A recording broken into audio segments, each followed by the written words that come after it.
Everyone, just enjoying a day inside today, sorting through some of my seed packets, getting ready to plant some things indoors. Nothing will certainly be going outside for quite some time. We probably have 7 more weeks here before we can be assured of frost free. So we just like to get some things started inside, and we grow everything in raised garden beds. So the way we've got them set up, we can put some hoops on them and turn them into mini greenhouses to transfer things outside when we're ready to do that.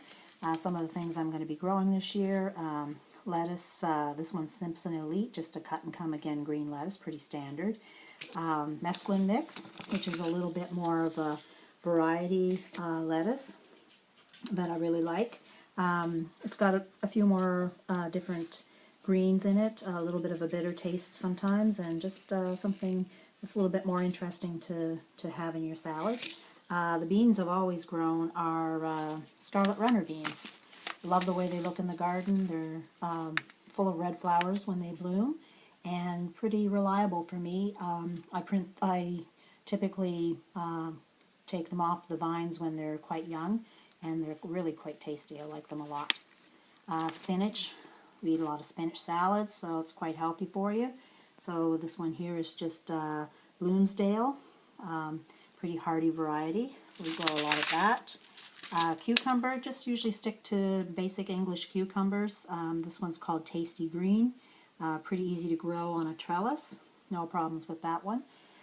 Carrots, everybody grows carrots. Last year I grew the varieties that have all the different colors in it just for fun, but this year I'm sticking to the basics. I'm just kind of conserving my space in my garden. There's always more things you want to grow than you have room for, so... seed tapes, something new this year. When I ordered this beetroot, I didn't realize that it was seed tapes until it came in the mail.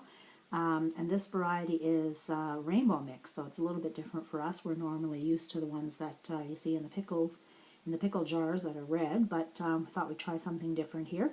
They're also really good in a salad with a little bit of balsamic vinegar. We like to do that.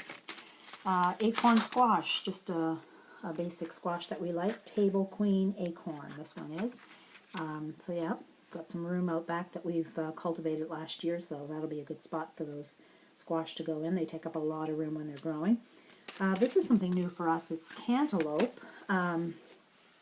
We have a short growing season here in Nova Scotia, so I've kind of been reluctant to grow things like cantaloupe, but I have been told that you can grow them, so we've been doing some research, and I think people are saying you have to really mulch your beds, maybe with black plastic or something to really attract the heat. They like lots of water and lots of heat, so if there's anybody out there that's got some good tips on growing cantaloupe in a short season, you could let me know. That would be great, because I want to try this and hopefully get some good fruit off of it. Pumpkins.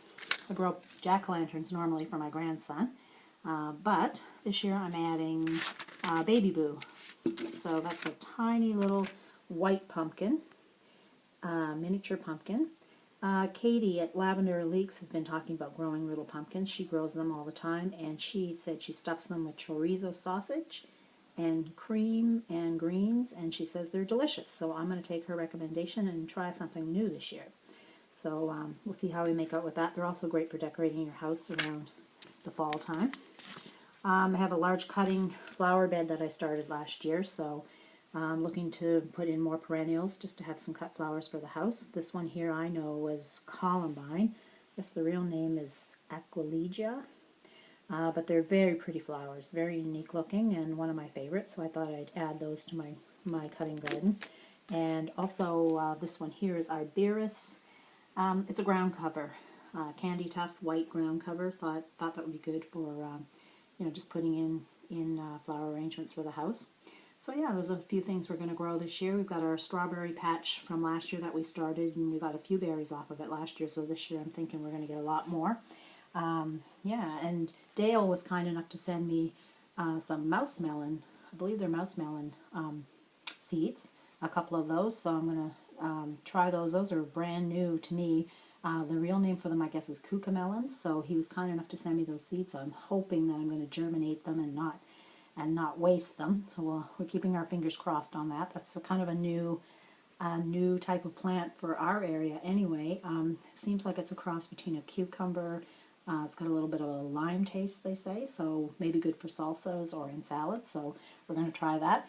And we have some seed potatoes on the way, so we're going to try our seed potatoes. Last year we started growing them in bags, and we had really good success, so we're going to make more of those this year. So yeah, those are some of the things that we're growing in our garden this year. Hope you guys are all planning ahead and keeping positive for the spring, and we'll talk to you later. Thanks.